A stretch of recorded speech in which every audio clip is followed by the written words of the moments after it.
मैं हूं दिलीप कुमार। आप देख रहे हैं Gyanodaya coaching centre YouTube channel. आपका इस चैनल पे बहुत बहुत स्वागत है।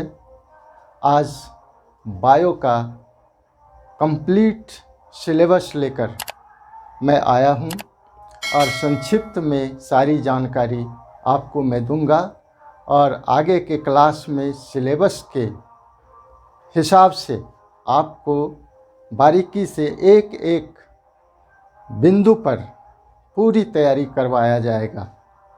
तो हम स्टार्ट करते हैं कि कंप्लीट सिलेबस ऑफ बायोलॉजी। तो आप बोर्ड पर देख रहे होंगे लिखा हुआ है कि complete syllabus of biology 11th and 12th, और उसके नीचे 11th लिखा हुआ है और उसमें यूनिट 1, 2, 3, 4, 5, नीचे 6, 7, 8, 9, 10 है। तो इस तरह से पूरे सिलेबस को दो भागों में बांटा गया है। 11th में 5 यूनिट है और 22 चैप्टर हैं। बोर्ड पर आप देख रहे हैं पहला यूनिट में 4 चैप्टर है, दूसरे यूनिट में 3 चैप्टर है और तीसरे यूनिट में भी 3 चैप्टर है और चौथा 5 चैप्टर और 5वें यूनिट में 7 चैप्टर है। तो इसको अगर जोड़ते हैं तो टोटल 22 चैप्टर होता है 5 यूनिट में। ये 11th का है।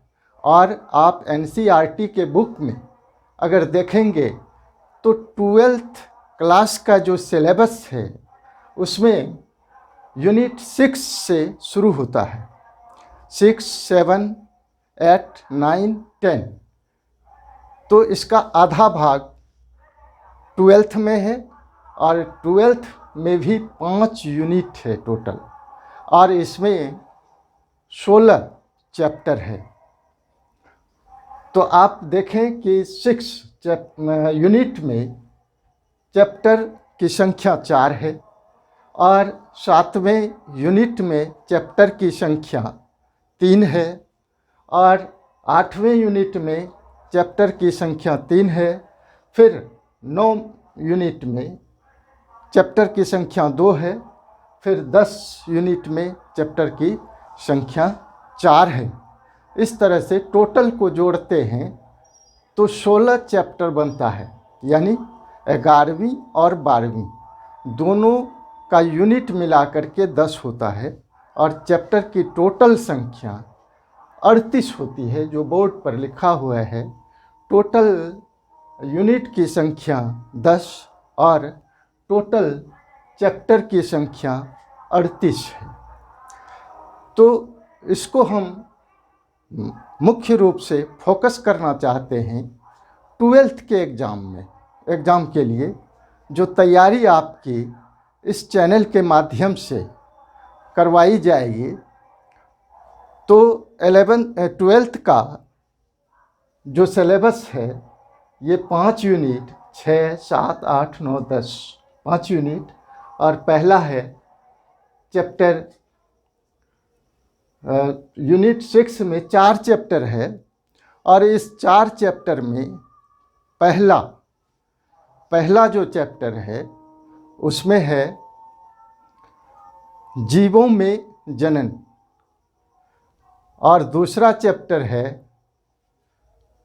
पुष्पी पादपों में लैंगिक जनन, और तीसरा है ह्यूमन रिप्रोडक्शन। और हम बता रहे थे चौथा जो चैप्टर है वह है जनन स्वास्थ्य।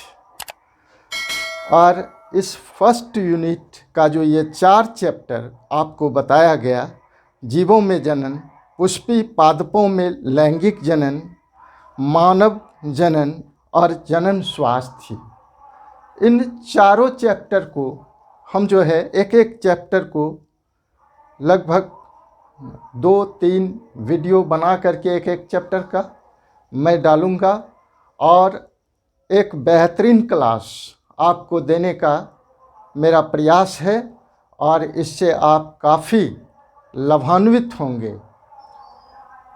अभी हम आप लोगों को बता रहे थे कंप्लीट सिलेबस ऑफ बायोलॉजी, और आपने देखा कि किस तरह से संक्षेप में मैंने आपको सिलेबस बताया और 12th पर फोकस किया।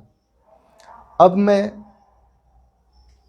12th का जो एग्जामिनेशन है, जो बिहार स्कूल एग्जामिनेशन बोर्ड के द्वारा एग्ज़ाम लिए जाते हैं, मैं उसके बारे में आपको बता रहा हूँ कि 100 मार्क्स का एग्ज़ाम लिया जाता है और 100 मार्क्स का जो एग्ज़ाम है वो 2 भागों में उसको विभाजित किया गया है, 2 भागों में उसको बांट दिया गया है 100 को। यानी आप बोर्ड पर देख रहे हैं कि 70 मार्क्स का थ्योरी और 30 मार्क्स का प्रैक्टिकल है। यहाँ पे लिखा हुआ है 70 थ्योरी और 30 प्रैक्टिकल है। तो अब जो है हम बात करते हैं कि ये जो 70 मार्क्स हैं, तो 70 मार्क्स को भी 2 भागों में विभाजित किया गया है, ऑब्जेक्टिव और सब्जेक्टिव में। जो 35 नंबर का ऑब्जेक्टिव होगा और 35 नंबर का सब्जेक्टिव होगा। बोर्ड पर आप देख रहे होंगे लिखा हुआ है 35 ऑब्जेक्टिव और 35 सब्जेक्टिव। अब आते हैं ये जो 35 सब्जेक्टिव है, 35 सब्जेक्टिव में भी 2 पैटर्न है। पहला पैटर्न है कि 2 नंबर का क्वेश्चन पूछा जाएगा। 2 नंबर का क्वेश्चन की संख्या होगी 10 और 10 का जवाब देना है।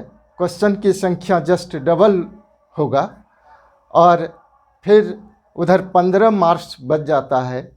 15 में आप देखेंगे कि क्वेश्चन का जवाब देना है 3 और 15 मार्क्स का ये रहेगा। तो इस तरह से इसको डिवाइड किया गया है 2 भाग में, 35 मार्क्स को, यानी सब्जेक्टिव को 2 भाग में, यानी 20 मार्क्स और 15 मार्क्स में विभाजित किया गया है। तो ये बताने का मेरा ये उद्देश्य था कि एग्ज़ाम के पैटर्न को आप भली भांति समझें और कहाँ कहाँ से हम नंबर किस प्रकार उठा सकते हैं। ये आपके दिमाग में अगर अच्छी तरह से बैठ जाता है तो आप एग्ज़ाम में आसानी से अच्छे अंक प्राप्त कर सकते हैं। तो कहाँ कहाँ से कितना मार्क्स हम ला सकते हैं, एक नज़र हम उस पर डालते हैं। तो आइए देखते हैं बोर्ड पे कि ये 35 जो ऑब्जेक्टिव है, अगर आप 12th एग्ज़ाम के लिए आप तैयारी कर रहे हैं और एग्ज़ाम के लिए आप समर्पित हैं, हमारा वीडियो निरंतर आप देख रहे हैं, सेल्फ स्टडी भी कर रहे हैं और 10 मंथ कम से कम आप देते हैं इस 12th एग्ज़ाम में, तो आपको 35 का जो ऑब्जेक्टिव है निश्चित रूपेण उसमें 32 मार्क्स आपको आएंगे। आने का आपको 35 भी आ सकता है। अगर आप लाते हैं तो you are very very intelligent student. लेकिन बट किसी कारणवश ये जो है 2-3 नंबर का जो है क्वेश्चन वो मिस हो जाता है अच्छे अच्छे स्टूडेंट से। इसलिए मैंने लिखा है कि 35 ऑब्जेक्टिव में आप जो है 32 मार्क्स निश्चित रूपेण ला सकते हैं। और ये जो 10 क्वेश्चन है 2 नंबर वाला, इसमें आप ला सकते हैं 16 मार्क्स। और 15 नंबर का जो ये है सब्जेक्टिव, जो पाँच पाँच नंबर का क्वेश्चन रहता है, 3 क्वेश्चन का जवाब देना है, तो इसमें आप 12 नंबर ला सकते हैं। और टोटल को अगर जोड़ दिया जाए तो आपको 85 नंबर आता है। तो ये 85 नंबर लाने के लिए इस एग्ज़ाम के पैटर्न को भली भांति समझना होगा। आप अगर इस तरह से, जैसा मैंने बताया, इस तरह से आप तैयारी करते हैं 10 महीने लगातार अब से, तो निश्चित रूप से आपको 80 से 90 के बीच नंबर आपको आएगा। तो ये जो 85 नंबर आप लाते हैं, ये बहुत ही इजी तरीके से आप गेन कर सकते हैं कि आप निरंतर इसको लाने के लिए निरंतर हमारा वीडियो देखते रहें, और आप ऑफलाइन कोचिंग भी कर सकते हैं, और सेल्फ स्टडी तो ज़रूरी है, वो आप करते रहते हैं। तो निश्चित रूप से जो हमारा एक्सपीरियंस है, अब तक मैंने देखा है ऑफलाइन में कि बहुत आसान तरीके से स्टूडेंट हमारी बातों को क्लास में सुनते सुनते ये 85 मार्क्स 86 मार्क्स लाते हैं, और जो साधारण है जनरल स्टूडेंट हैं वो तो 75 लाता ही है, 72 लाता ही है। जो अच्छा करना चाहते हैं तो जो मैंने बताया इस वीडियो में आप उसका पालन करें तो निश्चित रूप से आप 80 और 90 के बीच में अंक ला सकते हैं। और हमारे चैनल पर आप बने रहेंगे, और आज जो ये सिलेबस हमने आपको बताया है, शेयर किया है आपके साथ, आप निश्चित रूप से इसको लाइक करेंगे, शेयर करेंगे, सब्सक्राइब करेंगे, ताकि हमारा हौसला जो है बना हुआ रहे, और आपके लिए मैं निरंतर प्रयास करता रहूं कि आपको बेहतर जो है 12th एग्ज़ाम की तैयारी मैं करवा सकूं, और आप अच्छे मार्क्स ला सकें। बस आज इतना ही, फिर अन्य किसी वीडियो में हम मिलते हैं।